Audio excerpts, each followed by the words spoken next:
Definitely मुश्किल काम था और बहुत सारे लोग तो उसको एयरलिफ्ट से कंपेयर कर रहे हैं कि यार एयरलिफ्ट जैसा ही मुश्किल काम था।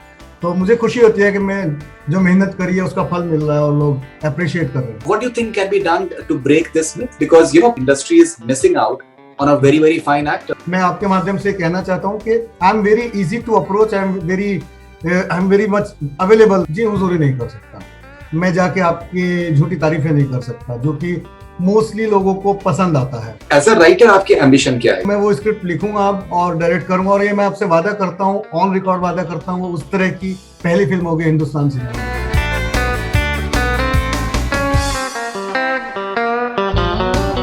हाय, मैं हूँ इनामुल हक और आप देख रहे हैं बॉलीवुड हंगामा। Do like, subscribe and share, और हाँ, घंटी भी दबा दीजिए।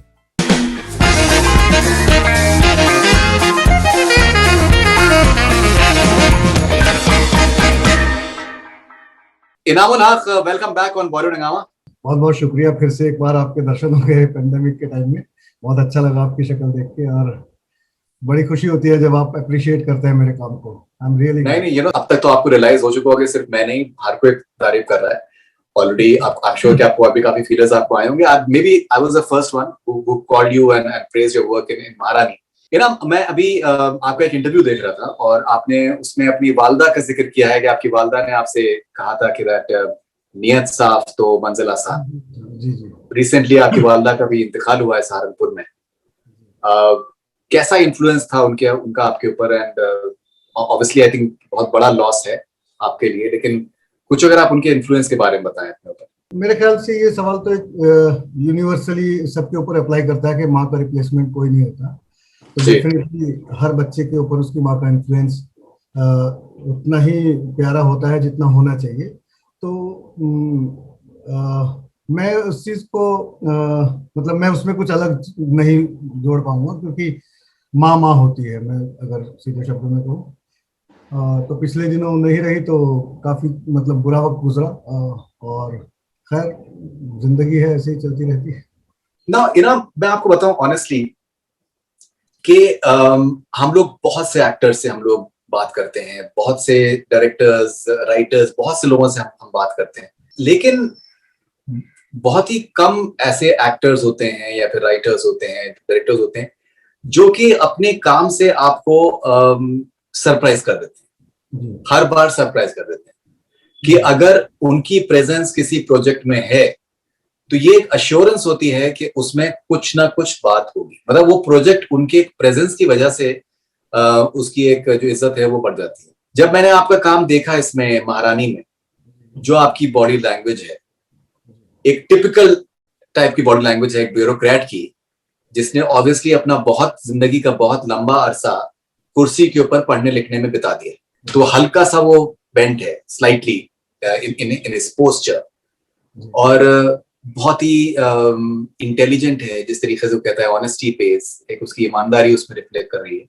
And apart from I think Huma के अलावा, I think may be he is one of the only completely honest person in the film and in the show, and it is very inspiring कि ईमानदारी बुरी चीज नहीं है, और एक अपनी ड्यूटी को सही तरीके से निभाना जो है वो एक पॉसिबल है, लोग करते हैं और करना चाहिए। जब आपको ऑफर हुआ परवेज आलम का किरदार, तो आपने किस तरीके से रिस्पॉन्ड किया? सुभाष कपूर के साथ में आपने पहले भी काम किया हुआ है, क्या रिस्पॉन्स था आपका? पहला रिस्पॉन्स क्या था? मान लीजिए वो कैरेक्टर स्क्रिप्ट में लिखा है और वो कास्टिंग डायरेक्टर के पास जाता है और स्क्रिप्ट में लिखा है कि 55-60 साल का एक बूढ़ा अंदर से हाथ धोते हुए आते हैं, तो कास्टिंग डायरेक्टर का मोस्टली विजन ये रहता है कि वो उसी एज ग्रुप का बंदा ढूंढ के कास्ट कर लेता है, या और फिर वो बंगाली भी है तो वो एक बंगाली ही, रियल बंगाली आदमी ढूंढ के कास्ट कर लेता है। वो मोस्टली ऐसा होता है जिसको हम टिपिकल स्टीरियोटाइप बोलते हैं बॉलीवुड में।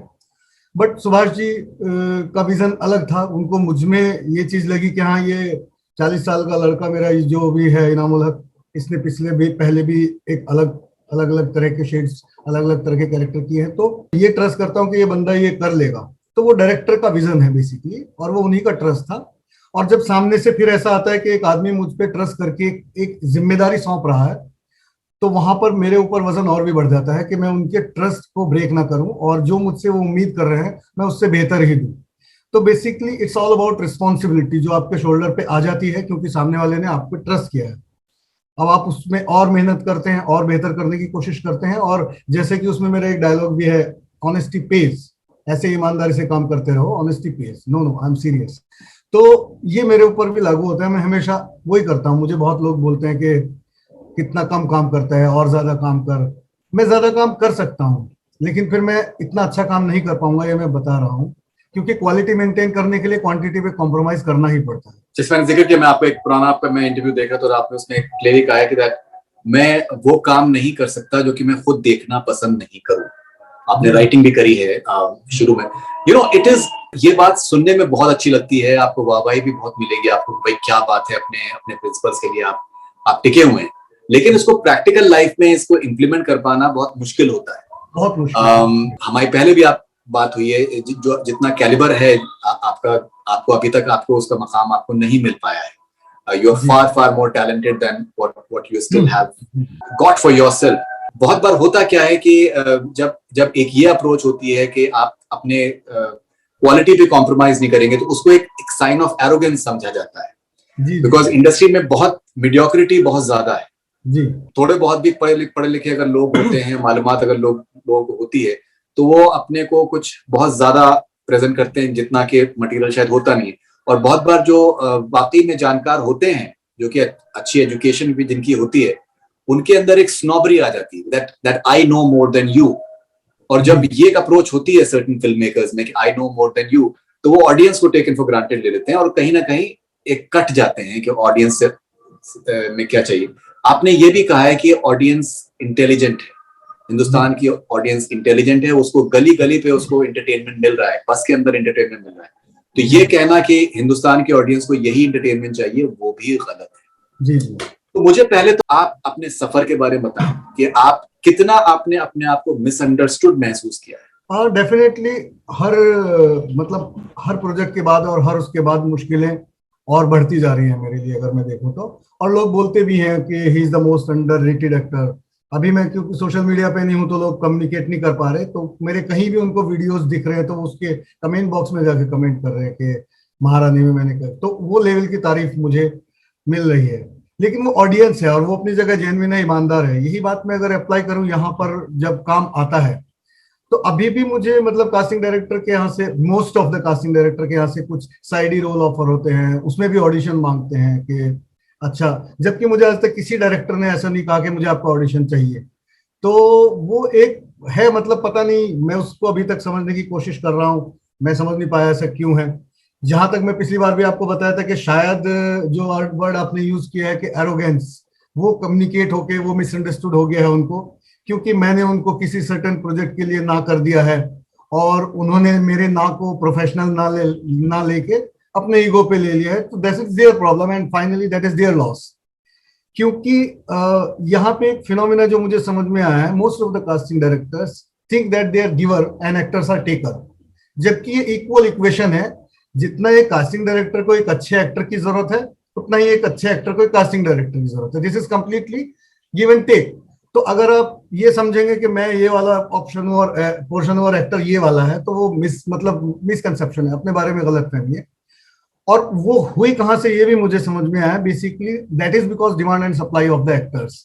एक ने मना किया, 10 खड़े हैं लाइन में, तो इसलिए उनकी कमर झुकी रहती है और कास्टिंग डायरेक्टर की स्पाइन थोड़ी सी सीधी रहती है, उसको लगता है कि आई एम द गिवर। तो वो डिमांड एंड सप्लाई वाला रेशियो रीजन रहा है, जिसकी वजह से ये एक एरोगेंस, वो तुम एक्टर के अंदर समझते हैं, मैं सोचता हूँ most of the casting directors के अंदर ये एरोगेंस है। और मैं ये बात ओपनली पहले भी बोलता रहा हूँ, अभी भी बोल रहा हूँ, क्योंकि मुझे जितने भी अभी तक काम दिए हैं, मैक्सिमम 80% काम मुझे डायरेक्टर्स ने डायरेक्ट बुलाया है। कास्टिंग डायरेक्टर उसमें बाद में क्रेडिट ले जाएं, वो अलग बात है, वो उसमें कोई कुछ नहीं कर सकता। लेकिन मुझे वही लोग बुलाते हैं जिनका विजन है कि हाँ, ये बंदे को, ये एक जो 1.5 पसली का आदमी, ये हार्ड मास का ये स्ट्रक्चर है, मैं इसको देख पा रहा हूँ इराकी मेजर के रूप में, मैं इसको देख पा रहा हूँ एक साधु बाबा के रूप में, मैं इसको देख पा रहा हूँ एक 60 साल के बंगाली बूढ़े के रूप में। So that is their vision and I am really grateful to them that they think that I can do that. And finally फिर वो कोशिश करता हूँ और वो हो जाता है। तो मिसअंडरस्टूड तो हूँ मैं, डेफिनेटली हूँ। और मैं आपके माध्यम से कहना चाहता हूँ कि I am very easy to approach, I am very much available for fresh projects. लेकिन उसमें आप मुझे मेरे ना कहने के अधिकार की फ्रीडम दे। अगर मुझे वो प्रोजेक्ट अच्छा नहीं लगता तो वो ना कहने का अधिकार मेरा उतना ही है जितना मेरा हाँ कहने का अधिकार है। उसको आप एरोगेंस में न लें, तो डेफिनेटली मैं और ज्यादा और अच्छा काम कर सकता हूँ। जैसे मैंने आपसे पहले भी जिक्र किया, मैं उसी चीज को आगे भी लेके जाता हूँ। आपने ये भी कहा है कि जो ये एक नो ऑल वाला जो एक एटीट्यूड होता है कि भाई हमें पता है कि लोगों को क्या एंटरटेनमेंट चाहिए। जी जी। एंड आपने कहा कि दैट बस के अंदर एंटरटेनमेंट में मिल रहा है, हर इंडिया जगह में entertainment, किस बिल्कुल तरीके का एंटरटेनमेंट की कोई कमी नहीं है। आपके जी बहुत से किरदार जो रहे हैं वो they have been very entertaining, चाहे वो एयरलिफ्ट में आपका जो इराकी मेजर का जिस तरीके से आपने जिक्र किया, अभी इवन नीरव मोदी का आपने जो जो आपने किया, और उसके अलावा जैसे आपका ये भी किरदार बहुत हद तक एंटरटेनिंग है। एंड फिल्मिस्तान की अगर बात कर लें तो ये एक आपने एक एंटरटेनमेंट का एलिमेंट आपने अपने किरदारों में हमेशा रखा है। जी जी। लेकिन क्या होता है कि वो फिराक से आपको एक वो किया जाता है, या फिर कि यार ये थोड़ा सीरियस टाइप के एक्टर हैं, but I think you can be extremely funny. पीछे आपके चार्ली चैपलिन का आपने पोस्टर लगाया हुआ है। And what do you think can be done to break this myth? Because in many cases, industry is missing out on a very fine actor. Like I think ideally we would love to see much more of you. You're a trained actor from NSD. You understand the nuances. Yes yes yes.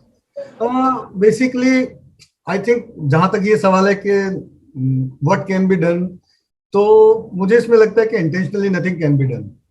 तो वो मतलब मैं अगर कुछ कोशिश करूं जा जाके, तो वो बेसिकली मैं वो ये होगा कि मैं अपने इनहेरेंट नेचर को ब्रेक कर रहा हूँ। जैसे कि मेरा इनहेरेंट नेचर ये है कि मैं जी हुजूरी नहीं कर सकता, मैं जाके आपकी झूठी तारीफें नहीं कर सकता, जो कि मोस्टली लोगों को पसंद आता है। तो ये मैं अपने अंदर नहीं बदल सकता। इसी तरह बहुत सारे लोग उसमें जो टेबल के उस तरफ बैठे हैं वो नहीं बदल सकते। तो एक नेचुरल प्रोसेस है इस तरह की चीजों में, जहां तक मैंने देखा है कि जिंदगी चलती रहेगी, उसी रफ्तार से चलती रहेगी। तो मैंने कोशिश की भी थी, जैसे कि मैंने आपको बताया था पिछली बार भी, कि नाम trying to do more project in a year. पहले मैं एक ही फिल्म एक साथ में करता था एक साल में, अब मैंने सोचा था कि 2-3 करूंगा। तो तब से जब से सोचा था तब से हम पेंडेमिक में फंसे हुए हैं, काम हो ही नहीं रहा है। तो लेट्स सी। और ऐसा नहीं है कि काम नहीं आता, लोग मुझे नहीं पूछते, उसमें मतलब होता है कुछ चीजें वर्कआउट नहीं कर पाती। मतलब for example financial aspect of it, मैं साल में एक ही प्रोजेक्ट अगर मुझे पसंद आ रहा है, एक बड़ा स्टूडियो है और वो मुझे कह रहा है कि यार हमारे पास बजट नहीं है क्योंकि ओटीटी पे जाएगा, तो आप इसको कैसे मानेंगे कि सिनेमा बंद है, ओटीटी ऐसी जगह है, प्लेटफॉर्म है जो अच्छे से पैसा कमा रहा है, अपना रेवेन्यू रिकवर कर रहा है। और अगर आप मुझे सामने से ये बोलेंगे कि यार क्योंकि पेंडेमिक चल रहा है इसलिए बजट कम है और ओटीटी के लिए इसलिए बजट कम है, तो आपको शायद लगता है कि मेरे माथे पे चंपक लिखा है। क्योंकि हम सबको समझ में आ रहा है कि ओटीटी उस चीज से पैसा कमा रहे हैं, आज की डेट में वही प्रॉफिट में है। वही अगर आके मुझे बोले यार बजट नहीं है, मतलब आप बिलीव नहीं करेंगे, मुझको ये ऑफर कर रहे हैं कि it will be unpaid picnic in Goa. Come on, pandemic में मैं अनपेड पिकनिक करने गोवा में जाऊंगा क्या?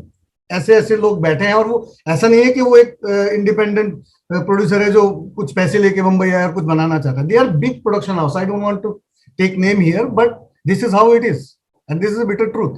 एक चीज जो मेरे जहन में आ रही है, मैं आपसे शेयर करना चाहूंगा। मैं एग्जैक्टली मैं कंपैरिजन में नहीं कर रहा हूँ, मैं सिर्फ एक एग्जांपल में देना चाह रहा हूँ। दिलीप कुमार साहब की अगर हम जर्नी देखते हैं, दिलीप कुमार साहब ने भी कभी कॉम्प्रोमाइज नहीं किया।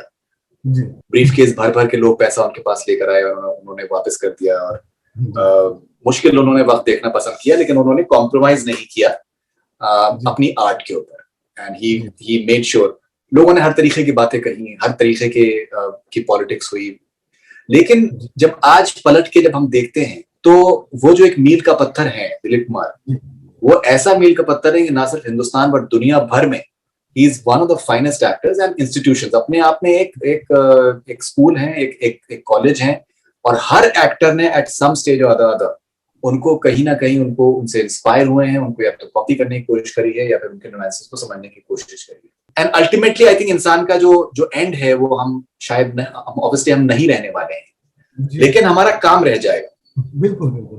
क्या कुछ आपकी भी सोच वैसे ही है कि आप कॉम्प्रोमाइज एग्जैक्ट मतलब ना करके, और आप एक अच्छा काम ऐसा करना चाहते हैं जो कि एक मयार का हो, और ताकि आपके बाद वो काम रह जाए? क्या आपकी ये सोच है? बिल्कुल। मैंने ऑफ लेट बेसिकली ये रियलाइज किया है, जब पेंडेमिक में बहुत कुछ सोचने समझने का मौका मिला, मैं सोशल मीडिया से भी आउट हो गया क्योंकि बहुत ज्यादा निगेटिविटी थी। और अभी सबसे बड़ा टास्क हम लोगों के पास यही था कि डिप्रेशन से बचे रहना है और सरवाइव करना है, जिंदा बचे रहना है। ये दौर चल रहा है और ये सच है, क्योंकि हम लोगों ने अपने बहुत सारे करीबियों को भी खोया है, और जिनकी इम्यूनिटी अच्छी थी और जिनकी नहीं भी थी, और जो बूढ़े थे जवान थे, हम लोगों ने बहुत बुरा टाइम देखा है। तो कोशिश वही थी कि डिप्रेशन को अपने पर हावी नहीं होने देना, क्योंकि बाहर बहुत हालात ठीक नहीं है, लोगों के ऊपर लोग बुरे दौर से गुजर रहे हैं, और आप उसे इग्नोर नहीं कर सकते क्योंकि आप एक इंसान हैं, आप रिलेट करते हैं। तो ऐसे में कोशिश यही थी मेरी कि नेगेटिविटी से आउट हो जाऊं, और उस पेंडेमिक ने ये सोचने समझने का मौका दिया कि बेसिकली मैं क्या चाहता हूँ अपने करियर में, या ये जो हो रहा है। ये पहले कई बार हम इतनी तेजी से भागे चले जा रहे होते हैं कि हम सोचने का मौका नहीं मिलता है। तो जो रियलाइज हुआ मुझे ये हो कि आई don't want any peak in my career, I want the equal respect through out my life. तो ये मैंने रियलाइज किया है कि वो, क्योंकि पीक आएगा तो डेफिनेटली उसका फॉल डाउन भी आएगा, वो पेनफुल होता है, और वो होता है हर हर हर 10 साल में एक एक्टर ढलान से उतर के खत्म हो जाता है, फिर एक आता है, फिर चला जाता है। लेकिन बहुत सारे ऐसे होते हैं जिन्होंने जो पहले दिन से जो इम्पैक्ट डाला था, वो अपने आखिरी दिन तक उस इम्पैक्ट के साथ काम करते रहते हैं, और वही काम हमेशा याद रहता है। तो ये तो जीते जी का टारगेट है मेरा, और मरने के बाद का मेरा ये टारगेट है कि मेरे काम से लोग मुझे याद रखें, और कुछ अगर मतलब उनको इंस्पिरेशन मिले तो वही मेरी जिंदगी जीने का एक मकसद मतलब हासिल होगा कि मेरे जाने के बाद अगर मेरे काम को याद रखा जाए, उससे कुछ लोग सबक ले सीखें, या एक्टिंग को लेके या कैरेक्टराइजेशन को लेके नई पीढ़ी नए नए लोग अगर उससे जरा भी रत्ती भर भी इंस्पिरेशन लेंगे तो मेरी मतलब मुझे लगा मेरी जिंदगी कामयाब है। डेफिनेटली। अच्छा इनाम, अगर हम परवेज आलम के बारे में बात करें, जी फिल्मों को देखने का, वेब शोज देखने का मुझे बहुत शौक है। जी मैं कभी भी मैं क्लेम ये नहीं करता हूँ कि दैट मुझे एक तरफ से पर्दे के उस तरफ आना है या फिर मैदान में उतरना है। मैंने ये कभी कहा ही नहीं, और मेरे जहन में मेरे आता भी नहीं। लेकिन ये जरूर है कि मैंने बहुत से लोगों से मैं मिला हूँ, बहुत सी चीजें देखी हैं, और मुझे शौक बहुत है, मुझे देखने का बहुत शौक है। एंड मुझे लगता है कि जैसे आपने भी एक इंटरव्यू में कहा है कि दैट सिनेमा का विजुअल मीडियम का इतना स्ट्रॉन्ग इम्पैक्ट होता है, that it impacts a society very very strongly. मैंने भी बहुत कुछ सीखा है फिल्मों को देखकर, वेब शोज को देखकर, डॉक्यूमेंट्रीज को देखकर। मैंने अपनी जाती जिंदगी में मैंने बहुत कुछ सीखा है। तो हमें एक अंदाजा हो जाता है जब हम किसी एक्टर के परफॉर्मेंस को देखते हैं कि इसके अंदर राइटर का क्या कंट्रीब्यूशन है, डायरेक्टर का क्या कंट्रीब्यूशन है, और एक्टर ने अपना उसमें क्या ऐड किया है। जो एक्टर ने अपना ऐड किया होता है ना, वो समझ में आता है। परवेज आलम के अंदर इनामुल हक ने अपना ऐड किया है element, which makes it so amazing that each time Parvez Alam comes on screen, आप देखना चाहते हैं। वो entertaining भी है, वो थोड़ा सा नॉटी भी है, मतलब he's enjoying the fact that he's messing up with the lives of a lot of corrupt people. He's enjoying that moment as well. He's enjoying the fear element as well that he's nurturing in a way as well. तो इनामुल हक ने परवेज आलम को किस तरीके से interpret किया, क्या तैयारी करी आपने, बंगाली भी क्या तैयारी करी? हाँ, तैयारी में मुझे इसकी काफी अच्छा समय लगा। जब शुरू में इसकी वर्कशॉप हो रही थी तो हम सब एक्टर मिल रहे थे, ये सितंबर की बात है शायद। तो सुभाष जी ने बोला तू क्यों आ रहा है वर्कशॉप में, तू तो अपना ही कुछ करेगा, जा घर जाके कर। क्योंकि मैं 3-4 दिन गया, वहां सब लोग अपना रीडिंग कर रहे थे, मैं भी अपना रीडिंग कर रहा था। तो वो बोले तू ये तो नहीं करेगा ना जो रीडिंग कर रहा है। मैंने कहा नहीं, डेफिनेटली नॉट। तो तू क्या करेगा? मैंने कहा बंगाली नहीं किया, वही करूंगा। तो उन्होंने मुझे फ्रीडम दिया था कि स्क्रिप्ट में लिखा है वो बंगाली ब्यूरोक्रेट है, लेकिन अगर तुझे लगता है तू उसको कुछ और बनाना है तो तू फ्री है। तो इतना फ्रीडम उन्होंने मुझे दिया ना, आई एम रियली ग्रेटफुल कि इतना सोच रहे हैं कि चलो वो और भी कुछ एक्सपेरिमेंट करने के लिए रेडी है। तो बोले फिर तो क्यों आके अपना टाइम वेस्ट कर रहा है, जा घर बैठ अपना काम कर। तो ये लोग चले गए शूट करने, और मैंने उनको वही बोला था। उन्होंने बोला था कि मैं इस कैरेक्टर को सुनना चाहता हूँ बेसिकली सबका। वो सुभाष जी आंख बंद करके वो ऑडियो सुनते हैं जब रीडिंग भी हो रही होती है। तो मैंने कहा ठीक है, मैं सर आपको फोन पे सुना दूंगा अगर सुनना ही है, आप शूट पे जा रहे हैं, मैं यहाँ पे तैयारी करता हूँ। अब पेंडेमिक में सब लोग अपने अपने घर गए हुए हैं। मेरे कुछ बंगाली दोस्त हैं जिनको मैं मिलना चाह रहा था और उनसे बात करना चाह रहा था कि थोड़ा समझूं, लेकिन कोई भी अवेलेबल नहीं था। फिर फाइनली बचता है कि आप क्या करें, आपके सामने कि ये टीवी है जो हेल्प करता है। तो मैंने मुझे एक चीज तो ब्रेक करनी थी, जैसे मैंने पिछली बार भी कहा कि हम सिनेमा में जो देखते हैं वो मिमिक्री होती है बेसिकली।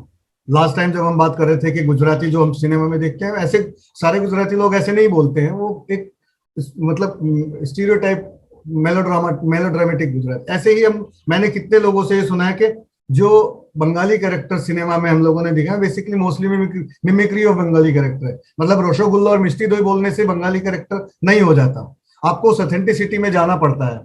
और उस ऑथेंटिसिटी का एक हल्का सा इंप्रेशन मेरे ऊपर था कि जब हम नेशनल स्कूल ऑफ ड्रामा में आते हैं तो हमको एक अच्छा प्रिविलेज ये मिलता है कि हम डिफरेंट स्टेट के स्टूडेंट्स के साथ इंटरेक्ट करते हैं, क्योंकि हर साल वहां पर एक दो आसाम से आया है, एक दो राजस्थान से आया है, एक दो केरल से आया है, एक दो बंगाल से है। तो मेरे बैच में भी बंगाली एक स्टूडेंट है, चिन्मय दास। तो हम उनके घर गए थे, बंगाल घूमने गए थे। तो चिन्मय दास की क्योंकि हिंदी थोड़ा, वो जब दिल्ली में आते हैं स्टूडेंट लाइफ में तो हिंदी पे काम कर रहे होते हैं, तो वो फाइन हो जाती है, धीरे धीरे फाइन हो जाती है। लेकिन जब हम वहां गए थे उनके घर, तो उनके दादाजी कैसे बोल रहे हैं, उनके चाचा जी कैसे हिंदी हमसे बात करने की कोशिश कर रहे हैं। So that was the recall moment कि वो ऑथेंटिक हिंदी था। तो मुझे वो अचीव करना है। फिर मैंने यूट्यूब पे प्रणब मुखर्जी साहब के बहुत सारे स्पीचेस सुने जो वो हिंदी में उन्होंने दिए हैं, ममता बनर्जी के बहुत सारे स्पीचेस सुने, बप्पी दा के इंटरव्यूज देखे, और जो भी जितने भी बंगाली लोग हैं जो हिंदी में जिनके इंटरव्यूज अवेलेबल है, सब देख के मैंने अपना एक अलग बेसिकली बुक तैयार किया है, जो स्क्रिप्ट का एक दूसरा वर्जन था मेरे कैरेक्टर का। वो तैयार करने के बाद फिर मेरे पास सवाल था कि अब ये सही हुआ या गलत हुआ, मुझे किसी ओरिजिनल बंगाली से ही चेक कराना पड़ेगा। देन फॉर्चुनेटली मेरी एक सीनियर बॉम्बे में ही थी, गीता गुहा, एनएसडी से हैं। तो मैंने उनको फोन किया कि मैंने तैयारी तो कर ली है, मुझे आपका ज्यादा समय नहीं चाहिए, लेकिन मैं जस्ट क्रॉस चेक करना चाहता हूँ कि वेदर आई एम राइट और रॉन्ग। तो उन्होंने कहा नहीं नहीं ठीक है आ जा। तो मैं फिर 2-3 दिन उनके घर गया और जो भी मैंने पर एपिसोड वाइज उनको पढ़ के सुनाया, तो माइनर चेंजेस आए। मतलब उन्होंने भी कहा यार तुमने बहुत अच्छा काम किया और ज्यादा चेंजेस नहीं है, लेकिन ये थोड़ा सा इधर कर दो, थोड़ा सा उधर कर दो, तो एकदम परफेक्ट हो जाएगा। तो इस काम में मुझे पूरा 1.5 महीना लगा तैयार करने में। ये तो भाषा की बात हो गई। फिर उसके अलावा उसकी एक बॉडी लैंग्वेज है, उसका एक इंटरनल कॉन्फ्लिक्ट है, जैसे कि आईएएस ऑफिसर एक हमेशा एक डिलेमा में होते हैं, उनको अपना फर्ज भी निभाना है, उनको पॉलिटिक्स भी हैंडल करनी है। तो वो सारी चीजें, फिर वो एक एक्टर का जो भी प्रोसेस होता है वो मुझे शायद, मतलब वो तो सबका अपना अपना होता ही है, तो वो एक प्रोसेस अलग रहा। तो डेफिनेटली मुश्किल काम था, और बहुत सारे लोग तो उसको एयरलिफ्ट से कंपेयर कर रहे हैं कि यार एयरलिफ्ट जैसा ही मुश्किल काम था। तो मुझे खुशी होती है कि मैं जो मेहनत करी है उसका फल मिल रहा है और लोग अप्रिशिएट कर रहे हैं। आपने पहले भी एक्सेंट के साथ में आपने पहले भी एक्सपेरिमेंट किया है, आपने काफी एक्सपेरिमेंट किया है। इवन जो इकबाल कादरी का आपका जो किरदार था जॉली एल में, तो उसमें आप जो एकदम से आप जो कश्मीरी में आप ब्रेक करते हैं, it looks very very authentic. वो एक मोमेंट है, लेकिन वो ऐसा जबरदस्त मोमेंट है जी जी कि वो आई थिंक हमेशा याद रहेगा। It is so powerful. और वो बेसिकली मैंने इसमें भी एक दो जगह बंगाली, जैसे मैं रिसेप्शन पे जाता हूँ तो मुंह से बंगाली में निकला कि ताड़ाताड़ी बोलो कौन में अच्छे, तो उसको पता है कि वो एक हिंदी बंदे से बात कर रहा है। लेकिन जब वो, ये एक इनहेरेंट नेचर होता है कि जब हमारा अनकंट्रोल्ड इनहेरेंट इमोशन निकलता है तो वो अपनी मदर टंग में निकलता है। इसी तरह वो कश्मीरी वाले का भी वैसे, क्योंकि एक एंगर इमोशन एक वो था इधर, वो रिसेप्ट, तो भले रेस्ट ऑफ द फिल्म में वो हिंदी बोल रहा है लेकिन बीच बीच में उसका निकल जाता है। ऐसे मैंने देखे हैं, मतलब मेरे क्लासमेट भी, दोस्त भी, कि जब वो नॉर्मली मुझसे बात कर रहे हैं, हिंदी बोल रहे हैं, मैंने उसके कुछ गुस्सा दिला दिया तो अचानक उसके अंदर से उसका मदर टंग निकल के आते हैं। तो वो बहुत बारीक डिटेल्स हैं जो बेसिक एक एक्टर के रूप में मैंने समझने की कोशिश की है, और मजा आता है मुझे वो सब करने में। I enjoy a lot. Obviously that आप एंजॉय करते हैं, बिकॉज़ आप एंजॉय करते हैं तो ही वो जो ऑडियंस है वो भी ऑडियंस एंजॉय करती है, बिल्कुल ये फैक्ट है। मतलब अगर देखिए, एक्टर अपना सबसे बड़ा जज खुद होता है। उसको लगता है, उसको उसी मोमेंट पता होता है कि मैं क्या कर रहा हूं, मैंने क्या किया। अगर मुझे मजा आ रहा है तो डेफिनेटली ऑडियंस को भी मजा आएगा। अगर मैं खाली ऐसे ही फेक करके आ रहा हूं तो वैसे ही फ्लैट निकल जाएगा। तो इंसान का उससे बड़ा जज, खुद से बड़ा जज कोई नहीं होता, ये मैंने रियलाइज किया है। तो मुझे पता चल जाता है कि हाँ ये वर्क करेगा नहीं करेगा। अगर नहीं होता तो मैं खुद जाके डायरेक्टर से बोलता हूँ कि सर नहीं मजा आया, मुझे एक मौका और दीजिए, मैं फिर से ट्राई करना चाहता हूँ। तो लकीली लोग उतना ट्रस्ट करते हैं तो देते हैं वो मौका। कई बार वो होता भी नहीं क्योंकि रिस्ट्रिक्शन है, टाइम कम है, लोकेशन का टाइम खत्म हो रहा है, यार जाना है, पैकअप करना है, हो गया यार तो टेंशन मत ले, जितना चाहिए था उतना मिल गया, तुझको लग रहा है। तो वैसा भी होता है, कभी कभी मन मारना पड़ता है कि चलो ठीक है कोई बात नहीं। आप राइटर भी हैं, आपने काफी अपने आई थिंक सीरियल्स लिखे हैं, शोज लिखे हैं ना। एज अ राइटर आपकी एम्बिशन क्या है? आप ऐसा कुछ लिखना चाहते हैं या फिर आपने लिखा है कि वो किसी वेब शो में कन्वर्ट किया जा सके या किसी फिल्म में कन्वर्ट किया जा सके? Is that something that is there on your mind? मैंने 2011 में एक स्क्रिप्ट लिखी थी, मिस्टर मिनिस्टर, और वो स्क्रिप्ट ऐसी थी कि जिसने भी सुनी उसने बोला मैं बनाना चाहता हूँ। 2-3 लोगों को मैंने अप्रोच किया, वो मैं अपनी तारीफ नहीं कर रहा हूँ, इसी बात से मैं पता लग जाता है कि अगर उसको बनाने के लिए पहली दूसरी रीडिंग में ही लोग रेडी हो गए तो वो अच्छी स्क्रिप्ट थी।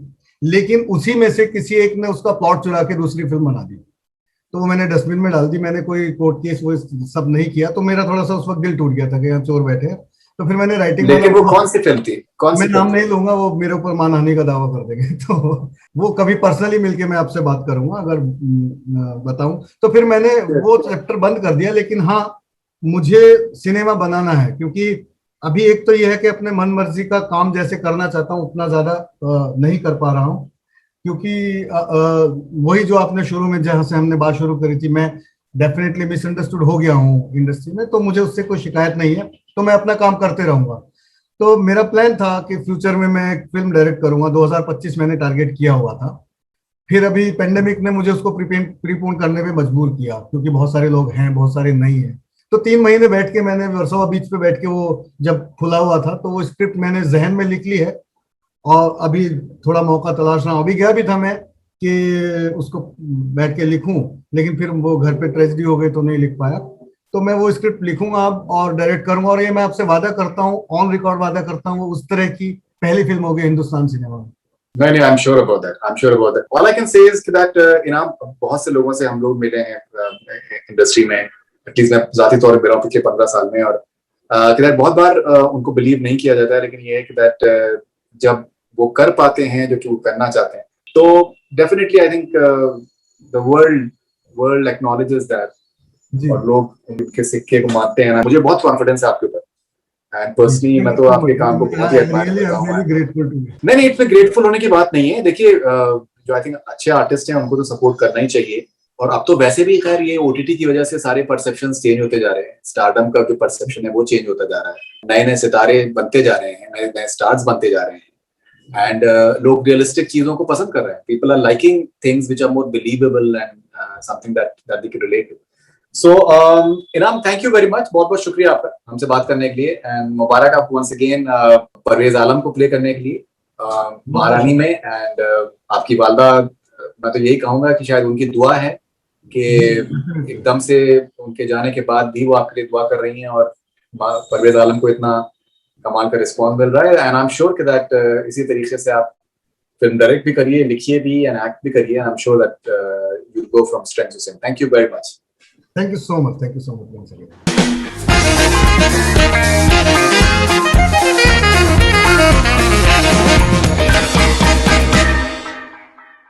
हाय, मैं हूं इनामुल हक और आप देख रहे हैं बॉलीवुड हंगामा। Do like, subscribe and share, और हाँ, घंटी भी दबा दीजिए।